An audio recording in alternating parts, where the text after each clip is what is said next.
Well, welcome to Noel's World of Whiskey. And we've been over in Ireland, now we're going to wander over to Japan. And I've got a few Japanese whiskeys I want to review. I've got some Nikka in the back here we'll get to. Miyagiko, I got to do that one. This is one that I don't know a lot about. A lot of people don't know a lot about this. Unless you're in Japan, you could actually go to their distillery.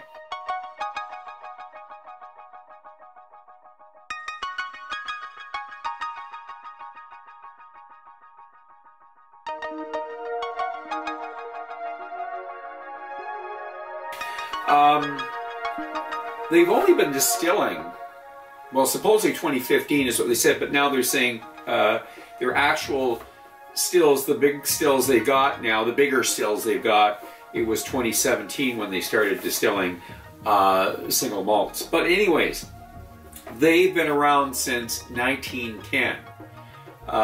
They were a sake brewery.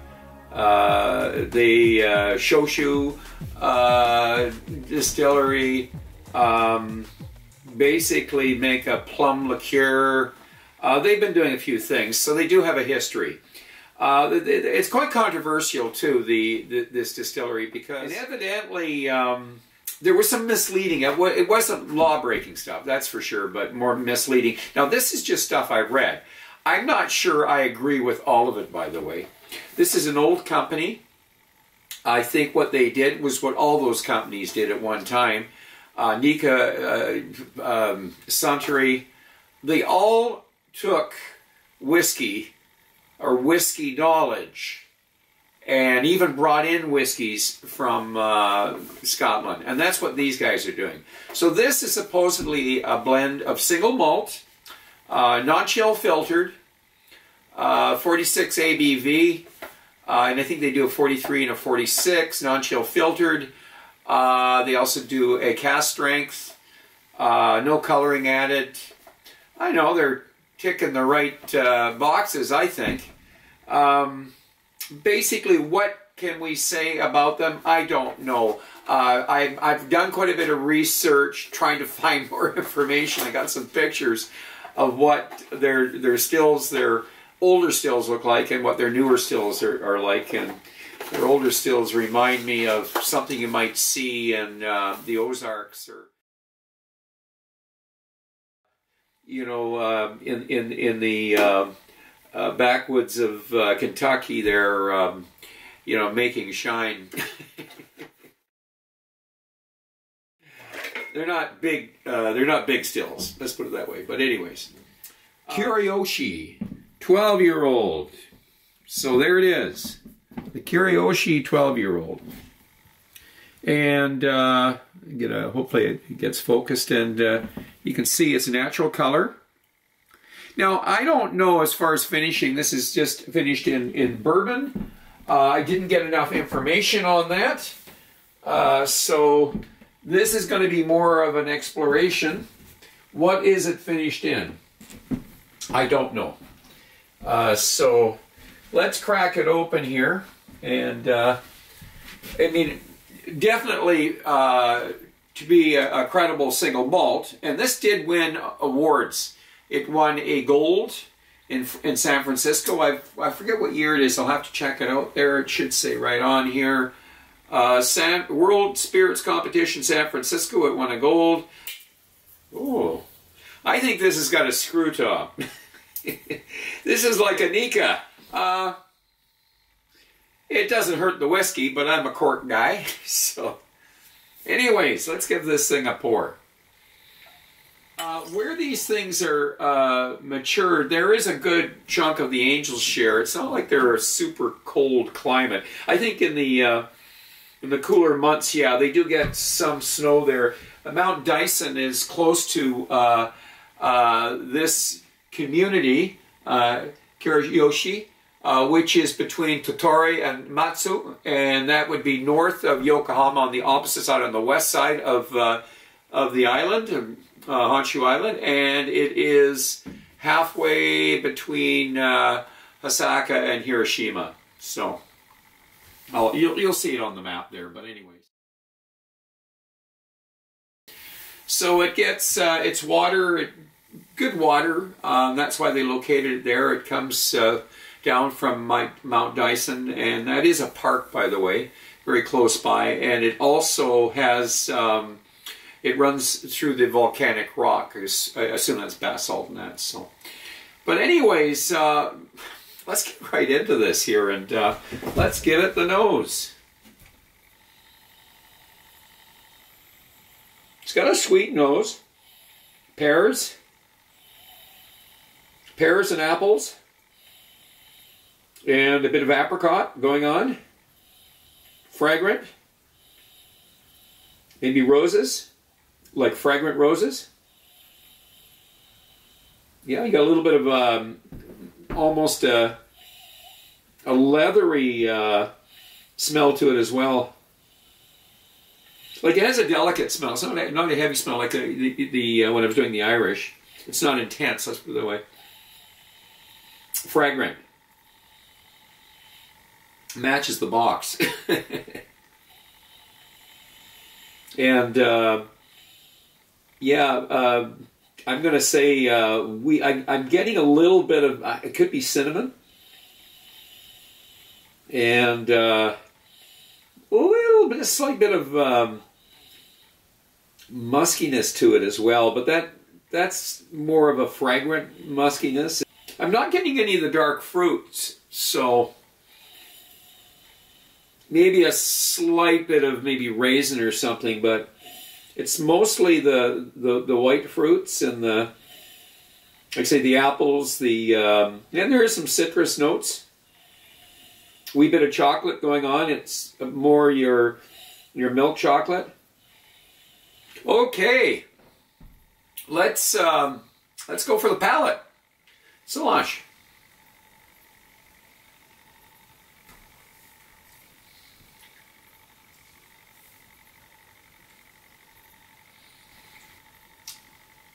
Boy, we could be Elberfeldy.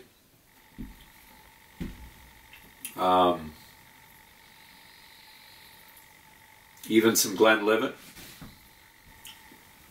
Bit of the cinnamon's coming through now. Bit of a honey note to it there, but it's more like it's a fragrant honey, a flowery honey. It's even some apple juice to it. You know, they say apples, Fuji apples. You like that? Fuji apples. Anyways, I can go right for the development and the finish right now.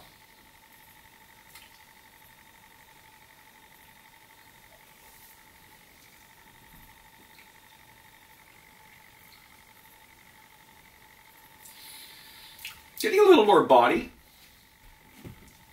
and than I was right at the beginning there. I'm actually getting some of the character, the whiskey, and it is a blend, but there's something that's stronger in here. I actually got a bit of linkwood, I'm going to say. So now we're back to the space side. So something between, you know, it's something between a Highland and a space side for sure, but it's more in that area. Like I say, a linkwood, it has a bit of that linkwood, you know, just the apples and the pears and the finish. Surprisingly, it's a medium finish. It's not bad, you know. But when you're trying to identify a Scottish distillery, I mean, it's easy to be thrown off because some of them have similarities too. But this is going to get some water. A 46, you betcha. I didn't even show you the, I never did show you the glass here, but you saw the bottle, so I'll let you have a chance just to see the glass there. And I don't know. There we are. You can take a peek there. There's no coloring.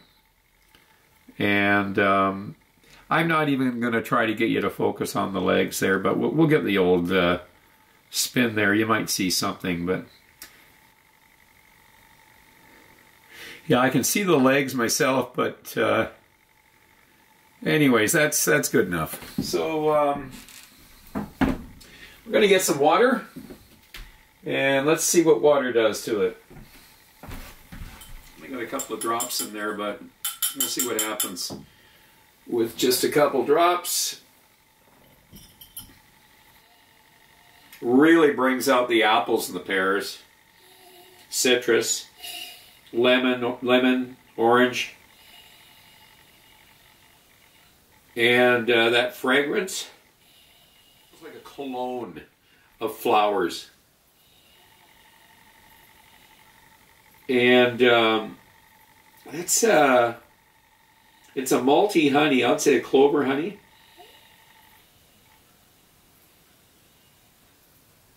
And I'm going to stay with the malt notes there, like from the, you know, the lighter granolas, cereal notes. I am going to go for the palate Solange with water.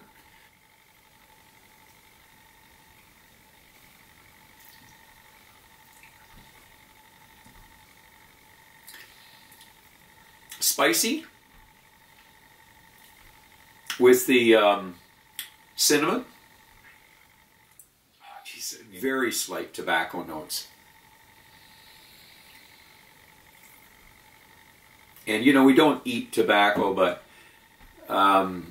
you get a little bit of tobacco every once in a while. If you've ever smoked and you get a little of that tobacco stock, you ever rolled your own? Just a very slight bit of that. But the spices are light. Light in the sense that they're not attacking me. But there is some body to this. And it's not as much Japanese as it is, I would say, Scottish. So, but it's an enjoyable dram.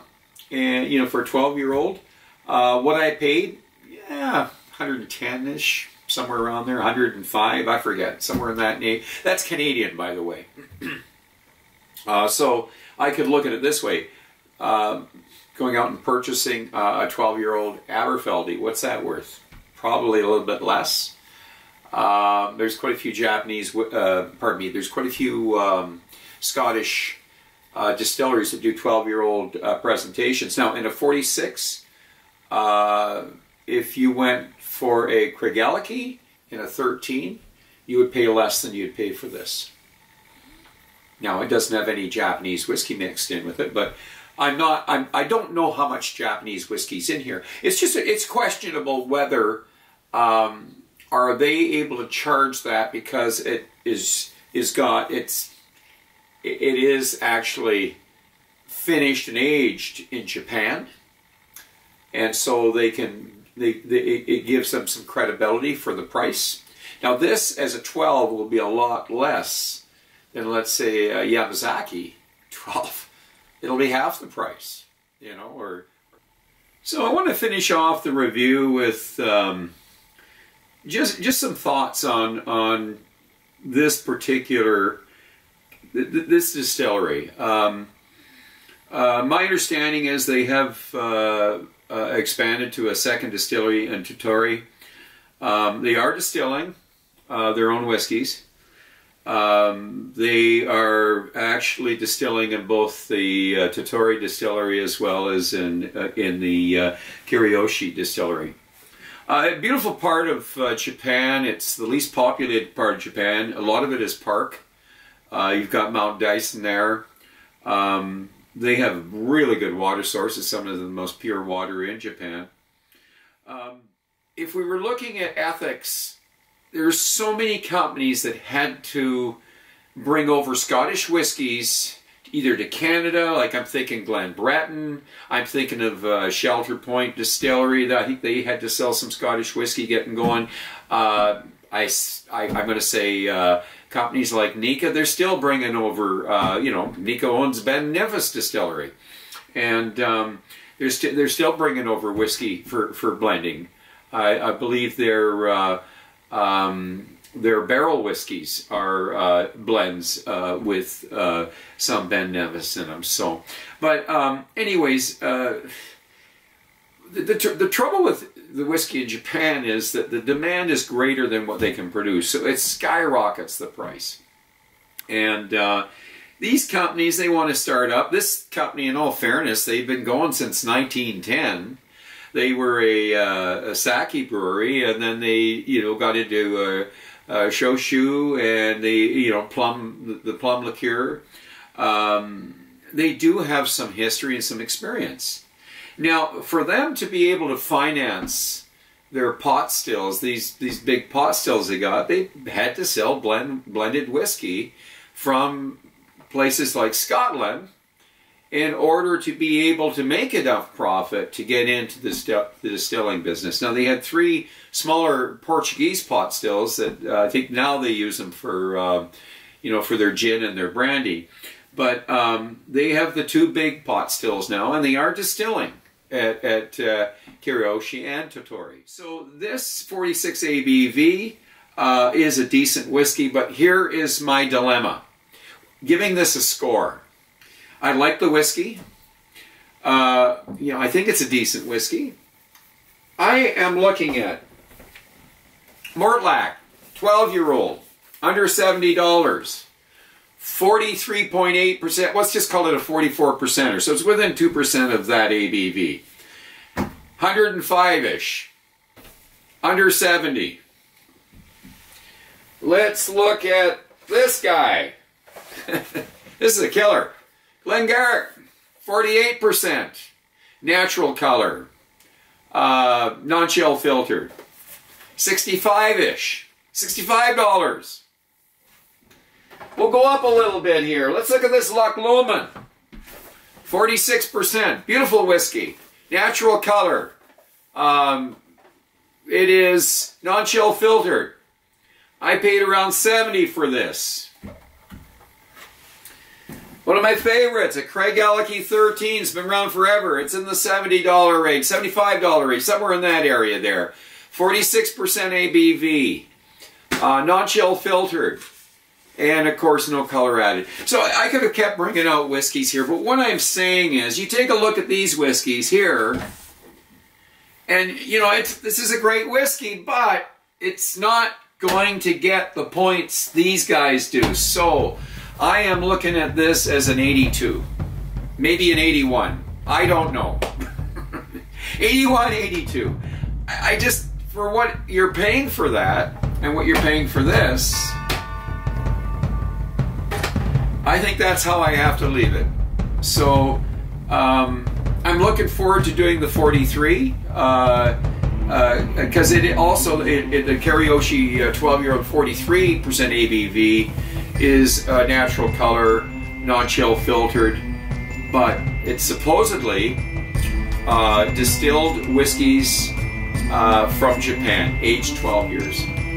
That'll be interesting. So maybe we'll be looking at that review down the road. I do have a bottle, so okay, I'm going to leave on that note. So I'm going to ask you to drink wisely, drink intelligently, and do not drink and drive. Until the next time, so long.